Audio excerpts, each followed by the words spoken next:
ለክርስቲያን እና ለቤተ ክርስቲያን ህይወት አስተምሮ በጣም ወሳኝ ነው። ቤተ ክርስቲያን ካላት ህንፃ፣ ካላት የገንዘብ አቅም፣ ካላት የህዝብ ቁጥር ሁሉ በላይ ህልውናዋ የሆነው አስተምሯል።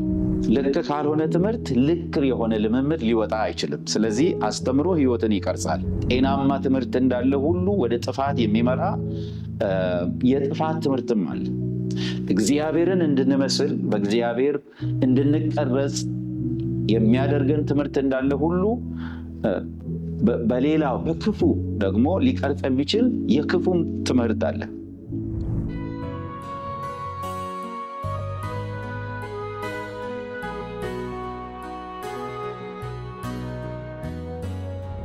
በጌታ የተወደዳችሁ ሁላችሁንም በእግዚአብሔር ስም ሰላም እላችኋለሁ። ባለፈው ጊዜ የእግዚአብሔርን ቃል አብረን ማጥናት ጀምረን ነበረ። በጸጋ ስለመዳን፣ በጸጋ ስለመኖር የእግዚአብሔርን ቃል አብረን ማጥናት ጀምረን ነበር። እንግዲህ ያንን በሚመለከት በእኛ ዘመን ያለው ችግር ምንድን ነው? በዚህ ዙሪያ ያሉ የሐሰት ትምህርቶች ምንድን ናቸው? ቀጥለን እናያለን ብለን እንደነበረ ታስታውሳላችሁ። ዛሬ ይሄንኑ ርዕስ አስተካክለን ምናልባት ከዚህ ቀጥሎ ባሉን ተከታታይ ክፍለ ጊዜያት የምናጠናውን ርዕስ እነግራችኋለሁ። እንዴት ከሐሰት እንጠበቃለን? ከሐሰት ትምህርት እንዴት እንጠበቅ? የእግዚአብሔር ቃል የሚመክረንን ምክር፣ የሐሰት ትምህርትን ስለመመከት የእግዚአብሔርን ቃል አብረን እናጠናለን። ከዚህ በኋላ ጌታ በረዳን መጠን በሚኖሩን ክፍለ ጊዜያት በሙሉ ማለት ነው የእግዚአብሔር ቃል የሚሰጠንን ምክር በማንበብ እንጀምራለን። ከአዲሱ መደበኛ ትርጉም ነው ማነበው። የያዝኩት መጽሐፍ ቅዱስ እሱ ነው። አንደኛ ጢሞቴዎስ ምዕራፍ 4 ከቁጥር 11 እስከ 16 እንደዚህ ይላል። እነዚህን ነገሮች እዘዝ፣ አስተምርም። ወጣትነትን ማንም አይናቅ፣ ነገር ግን ለሚያምኑት በንግግርና በኑሮ በፍቅር በእምነትና በንጽህና አርአያ ሁንላቸው። እኔ እስክመጣ ድረስ ቅዱሳት መጻሕፍትን ለሕዝብ በማንበብ በመምከርና በማስተማር ትጋ። ሽማግሌዎችም እጃቸውን በአንተ ላይ ሲጭኑ በትንቢት የተሰጠህን የጸጋ ስጦታ ቸል አትበል። ሰው ሁሉ ማደግን ያይ ዘንድ በእነዚህ ነገሮች ላይ አትኩር፣ በትጋትም ፈጽማቸው። ለሕይወትህና ለትምህርትህ ተጠንቀቅ፣ በእነዚህም ጽና። ይህን ብታደርግ ራስህንና የሚሰሙህን ታድናለህና። አሜን። ይሄ ክፍል ስለ አስተምሮ፣ ስለ ትምህርት እና ለትምህርት ስለሚደረገው ጥንቃቄ በጣም በትኩረት በጥልቀት ያስተምራል። ለክርስቲያን እና ለቤተ ክርስቲያን ህይወት አስተምሮ በጣም ወሳኝ ነው። ቤተ ክርስቲያን ካላት ህንፃ፣ ካላት የገንዘብ አቅም፣ ካላት የህዝብ ቁጥር ሁሉ በላይ ህልውናዋ የሆነው አስተምሯ ነው። ከጌታዋ የተቀበለችው የምትቆምበት አስተምሯ ነው። አስተምሯ ከተጎዳ፣ አስተምሯ ከተነካ ህይወቷ ተነካ ማለት ነው።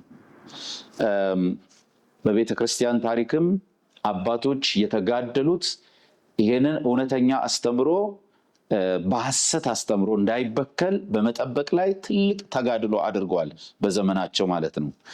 ይህም ክፍል እንደሚነግረን ትምህርትን ተጠንቀቅ፣ ህይወትን ተጠንቀቅ። ትምህርትና ህይወት አንድ ላይ ተያይዞ ነው ያለው። ከተበላሸ ትምህርት የተስተካከለ ህይወት ሊወጣ አይችልም። ልክ ካልሆነ ትምህርት ልክ የሆነ ልምምድ ሊወጣ አይችልም። ስለዚህ አስተምሮ ህይወትን ይቀርጻል። ለራስህና ለትምህርትህ ለህይወትህ ተጠንቀቅ የሚለው የእግዚአብሔር ቃል የሚያስጠነቅቀን እሱን ነው። አስተምሮ ከተጎዳ ልምምድም አብሮ ይበላሻል ማለት ነው። ስለዚህ ለትምህርትህ፣ ለራስህ፣ ለዶክትሪን፣ ለአስተምሮ ተጠንቀቅ፣ እንደ ክርስቶስ ትምህርት እንዲሆን ማለት ነው። ቤተክርስቲያን ያለችውም የምትኖረውም በአስተምሯ ውስጥ ነው። አስተምሮ ለእሷ ህይወቷ ነው።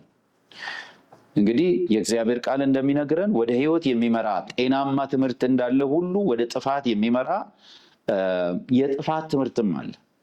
እግዚአብሔርን እንድንመስል በእግዚአብሔር እንድንቀረጽ የሚያደርገን ትምህርት እንዳለ ሁሉ በሌላው በክፉ ደግሞ ሊቀርጽ የሚችል የክፉም ትምህርት አለ። ስለዚህ ትምህርት መጠበቅ አለበት እንደ እግዚአብሔር ቃል ማለት ነው። በረጅሙ የቤተ ክርስቲያን ታሪክ ከአይሁድ ጽንፈኞች ከሮማ ቄሳሮች በላይ ቤተ ክርስቲያንን የተገዳደራት የተፈታተናት የሐሰት አስተምሮ ነው። የሐሰት አስተምሮን ከባድ የሚያደርገው ይሄንኑ መጽሐፍ ይዞ መቆሙ ነው። የሚያነበው መጽሐፍ ይሄ ነው። እኛ እንደምንጠራ የጌታን ስም ይጠራል። ያንን ይዞ ስለሚመጣ የሐሰት አስተምሮን ከባድ ያደርገዋል። በተጨማሪም የሐሰት አስተምሮን ከሌላኛው ተግዳሮት የከፋ የሚያደርገው ከውስጥ የሚነሳ የውስጥን ቋንቋ የሚጠቀም መሆኑ ነው። እግዚአብሔር ቃል የሚያስጠነቅቀን እሱ ነው። የጌታን ስም እየጠራ ቅዱሱን መጽሐፍ ይዞ ክርስቲያናዊ ቋንቋን እያወራ ይመጣል። ግን እንደ እግዚአብሔር ቃል እንደ ክርስቶስ ትምህርት ያልሆነ ትምህርት ይዞ ደግሞ ይመጣል። ስለዚህ ነገር ጌታም ሐዋርያትም አስጠንቅቀዋል። በተለይ ሐዋርያው ጴጥሮስ ስለዚህ ነገር ሲያስጠነቅቅ እንዲህ ይላል። በሁለተኛው መልእክቱ ምዕራፍ 2 ከቁጥር 1 እስከ 2 እንዲህ ይላል። ነገር ግን ሐሰተኞች ነቢያት ደግሞ በሕዝቡ መካከል ነበሩ፣ እንዲሁም በመካከላችሁ ደግሞ ሐሰተኞች አስተማሪዎች ይሆናሉ። እነርሱም የዋጃቸውን ጌታ እንኳ ክደው የሚፈጥንን ጥፋት በራሳቸው ላይ እየሳቡ የሚያጠፋ ኑፋቄን አሹልከው ያገባሉ። ብዙዎችም በመዳራታቸው ይከተሏቸዋል፣ በእነርሱ ጠንቅ የእውነት መንገድ ይሰደባል ይላል። በእነዚያ የሚለው በድሮው አማኞች ማለት ነው። በእግዚአብሔር ሕዝብ መካከል በብሉይ ኪዳን ዘመን ሐሰተኛ ነቢያት ነበሩ። የሐሰተኛ ነቢያት ፈተና ነበር በብዛት ማለት ነው። በነ ኤልያስ ዘመን በነ ኤርሚያስ ዘመን የእግዚአብሔርን እውነት የሚናገሩ እግዚአብሔር የላካቸው እውነተኛ ነቢያት በነበሩም ጊዜ ሐሰተኞች ደግሞ በሌላኛው ጎን ተሰልፈው የእግዚአብሔር ያልሆነውን መልእክት በማምጣት ሕዝቡን ያደነጋግሩ ነበር። በሐሰትና በአመፅ መንገድ እንዲበረቱ ያደርጓቸው ነበር። እግዚአብሔር ደጋግሞ ያስጠነቀቀው እሱን። እንደውም እንደ የእግዚአብሔር ቃል እንደሚመሰክርልን እነሱ ይበዛሉ። የሐሰት አስተምሮን የሐሰት ትንቢትን ይናገሩ የነበሩት ይበዛሉ። እውነተኞቹን ደግሞ ያስጨንቋቸው ያሳድዷቸው ነበርና በእነዚያ መካከል የሚለው ጴጥሮስ በእነዚያ ሕዝብ መካከል የነበሩት እነዚያ ሐሰተኛ ነቢያት እነዚህ በነ ኤርሚያስ በነ ኤልያስ ዘመን የነበሩ የሐሰት ነቢያት እንደነበሩ በእናንተ ዘንድ ደግሞ ሐሰተኛ አስተማሪዎች ይነሳሉ ይላል።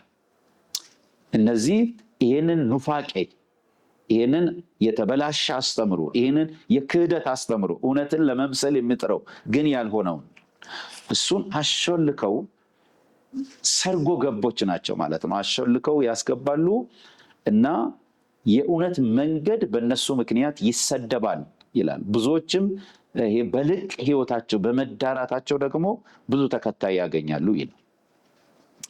እንግዲህ የሐሰት ትምህርት ምንድን ነው? ምንድን ነው የሐሰት ትምህርት ማለት? የሐሰት ትምህርት ሲባል ሁሉ ነገሩ ውሸት ማለት አይደለም። የሐሰት ትምህርት ሙሉ በሙሉ 100% ሐሰት ከሆነ እሱ አስተምሮ ሊሆን አይችልም። የሐሰት ትምህርት ውሸትን የቀላቀለ እውነት ማለት ነው። በእምነት ጉዳይ ብዙ እውነትና ትንሽ ውሸት አንድ ላይ ተደምሮ እውነት ሊሆን አይችልም፣ ጤናማ ሊሆን አይችልም። ልክ በውሃ ላይ የመርዝ ጠብታ እንደማለት ነው። የውሃውን ከለር ባይቀይር ብዛቱ ትንሽም ቢሆን ታማሚ ወይም ገዳይ ሊሆን ይችላል፣ ወይም ሊገድል ይችላል፣ ሊያሳምም ይችላል፣ ታማሚ ሊያደርግ ይችላል። ስለዚህ የሐሰት ትምህርት ስንል ኑፋቄ ነው፣ ግማሽ ነው። የተወሰነ ያክል እውነት አለው ግን ውሸትን ቀላቅሏል ማለት ነው። ብዙዎች የሚሳሳቱት እውነት አለው፣ ይሄው መጽሐፍ ቅዱስ ነው የያዘው፣ ኢየሱስ ይላል፣ ክርስቶስ ይላል ብለው እውነት ይመስላቸዋል። ውሸት እውነት ከቀላቀለ ውሸት እንጂ እውነት ሊሆን አይችልም። የሐሰት ትምህርት ማለት ግማሽ እውነት ያለው ግን ውሸትን የቀላቀለ ሐሰት ማለት ነው። ወይም ድምሩ የሐሰት ትምህርት የሚሆነው በዚህ አይነት መንገድ ነው ማለት ነው። ጥሩ ጥሩ ቃላትን ስለተናገረ እውነት ሊሆን አይችልም። የሐሰት ትምህርት በባህሪው ይጣፍጣል። የሐሰት ትምህርት ይጣፍጣል፣ ይማርካል። የእግዚአብሔር ቃል እንደዚህ ይላል በሁለተኛ ጢሞቴዎስ ምዕራፍ 4 ቁጥር 3 ቅድም ካነበብነው ወደ ላይ ከፍ ብለን ማለት ነው። ምክንያቱም ሰዎች ትክክለኛው የሆነውን ትምህርት የማይቀበሉበት ጊዜ ይመጣል ይላል። ከዚህ ይልቅ ለገዛ ምኞቶቻቸው የሚስማማውን የሚያሳክክ ጆሮአቸው ሊሰማ የሚፈልገውን እንዲነግሯቸው በዙሪያቸው ብዙ አስተማሪዎችን ይሰበስባሉ ይላል። የሚጣፍጣቸውን ምኞታቸውን የሚነግሯቸውን የእግዚአብሔርን ምክር ሳይሆን ለሕይወት የሚሆነውን እውነተኛ ትምህርት ሳይሆን እነሱ መስማት የሚፈልጉትን የእግዚአብሔርን መሻት ሳይሆን የስጋን መሻት የሚነግሩ እነዚህ አስተማሪዎች ይበዛሉ። ሰዎችም እሱ መስማት ይፈልጋሉ። እሱን ነው ማዳመጥ የሚፈልጉት። ብዙ አድማጭ ያለው እውነት ሳይሆን ሐሰት ነው። ይሄ ደግሞ ይላል ጳውሎስ በመጨረሻው ዘመን እየጨመረ ይሄዳል፣ እየከፋ ይሄዳል። ሰዎች ሐሰተኛ አስተማሪዎችን ይሰበስባሉ። ይሄ የሚያስታውሰን በእነ ኤልያስ ዘመን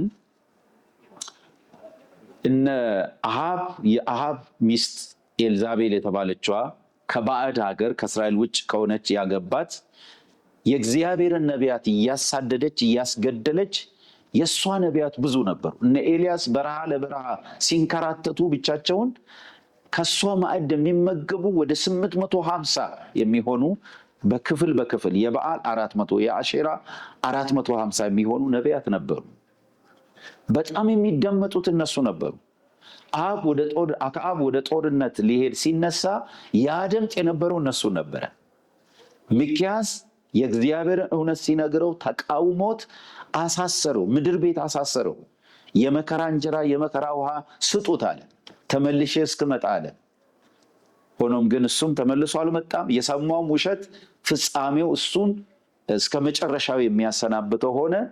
ግን የእግዚአብሔርን እውነት የነገረውን ሰው ሰምቶ ቢሆን ኖሮ ፍጻሜው እንደዛ አይሆንም ነበረ። የእግዚአብሔር ቃል የሚያስጠነቅቀን እኛን ምኞቶቻችንን የሚነግሩን ሳይሆን እውነትን የሚነግሩንን እንድንሰማ ነው። ጳውሎስም ይሄንን ያስጠነቀቀው በኢሳይያስ ምዕራፍ 30 ቁጥር 10 ላይ ስለዚህ ጉዳይ ሲናገር እንደዚህ ይላል። ባለራእዮችን አትመልከቱ ይላሉ፣ ነቢያትንም ጣፋጩንና አታላዩን ነገር እንጂ ቅኑን ነገር አትንገሩን ይላሉ ይላል። አዲሱ መደበኛ ትርጉም ይሄንን ቃል ባለራእዮችን ከእንግዲህ ራእይን አትዩ፣ ነቢያትንም እንዲህ ይላሉ፣ እውነተኛውን ትንቢት ከእንግዲህ አትንገሩን፣ ደስ የሚያሰኘውን ንገሩን፣ የሚያማልለውንም ተንቢዩልን ይላሉ ይላል። ይሄኛው አዲሱ መደበኛ ትርጉም ማለት ነው። መጀመሪያ ያነበብኩት ከ1954 ነው። እሱ ባለራእዮችን አትመልከቱ ይላሉ፣ ነቢያትንም ጣፋጩንና አታላዩን ነገር እንጂ ቅኑን ነገር አትንገሩን ይላሉ ይላል። አዲሱ መደበኛ ትርጉም ግን በደንብ ያሰፋዋል። ባለራእዮችን ከእንግዲህ ራእይን አትዩ፣ ነቢያትንም እንዲህ ይላሉ፣ እውነተኛውን ትንቢት ከእንግዲህ አትንገሩን፣ ደስ የሚያሰኘውን ንገሩ፣ የሚያማልለውንም ተንቢዩልን ይላሉ ይላል። ስለዚህ የሐሰት ትምህርት በባህሪው ይጣፍጣል፣ ብዙዎችን የመሳብ አቅም አለው። የሐሰት ትምህርት ሌላው የሐሰት ትምህርት ባህሪ ይሄንኑ መጽሐፍ ቅዱስ ይይዛል፣ ግን ትርጉሙን ያዛባል። ሲነበብ ይሄ ነው፣ ሲተረጎም ግን ይሄ የሚለውን አይደለም። ይሄ የጥንቷን ቤተክርስቲያን ፈተና ነበረ። የእግዚአብሔርን ቃል እያነበቡ ግን ወደ ራሳቸው ፈቃድ ይተረጉማሉ። ቃሉ ለማለት የፈለገውን ሳይሆን ወደ ምኞታቸው ይተረጉማሉ። ጴጥሮስ በዚህ ጉዳይ ላይ የሚመሰክረው አለው። የጴጥሮስ መልእክት ሁለተኛው ምዕራፍ 3 ከቁጥር 15 እስከ 17 እንዲህ ይላል። የጌታችን ትዕግስት እናንተ እንድትድኑ እንደሆነ አስቡ። እንዲሁም ወንድማችን ጳውሎስ እንደተሰጠው ጥበብ መጠን ጻፈላችሁ። እርሱ ስለ እነዚህ ነገሮች በመልእክቶች ሁሉ ጽፏልና በመልእክቶቹም ውስጥ በቀላሉ ለመረዳት የሚያዳግቱ ነገሮች አሉ። ዕውቀት የጎደላቸውና ጽናት የሌላቸው ሰዎች ሌሎችን ቅዱሳት መጻሕፍት እንደሚያጣምሙ እነዚህንም ደግሞ ለገዛ ጥፋታቸው ያጣምማሉ ይላል። ምንድነው ሐዋርያው ጴጥሮስ እዚህ የሚመሰክረው? ስለ ጌታ ምጽአትና ስለ መጨረሻው ዘመን እየተናገረ ይሄን የምጽፍላችሁን ከእግዚአብሔር ዘንድ በተሰጠው ጥበብ መጠን የተወደደው ወንድማችን ጳውሎስም ጽፎላቸዋል ስለዚህ ጉዳይ ይላል። ግን በመልእክቶች ውስጥ አንዳንዶቹ ለመረዳት የሚከብዱ አሉ። እነዚህ የእግዚአብሔርን ቃል ማጣመም የለመዱ ሐሰተኞች ይሄንንም ትርጉሙን ያዛባሉ፣ ያጣምማሉ ብሎ ያስጠነቅቃል።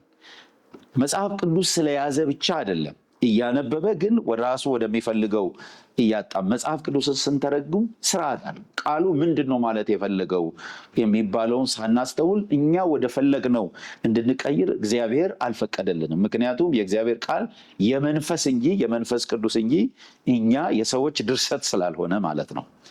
እና ስለዚህ የሐሰት ትምህርት አንዱ ባህሪው የእግዚአብሔርን ቃል ትርጉም ማዛባት ነው ማለት ነው። በዚህ ነው የሚከሰተው። ብዙ ጊዜ መጽሐፍ ስለያዘ ብቻ ትክክል ነው ብለን እንዳንወስድ። የሐሰት ትምህርት የተለያዩ ባህሪያት አሉ። እንግዲህ ለዛሬ ይሄን ያህል ካየን የሚቀጥለውን ደግሞ የቀሩትን አብረን ቀጥለን እናያለን። የሰማነውን እግዚአብሔር ይባርክልን። በሰላም ቆዩልኝ።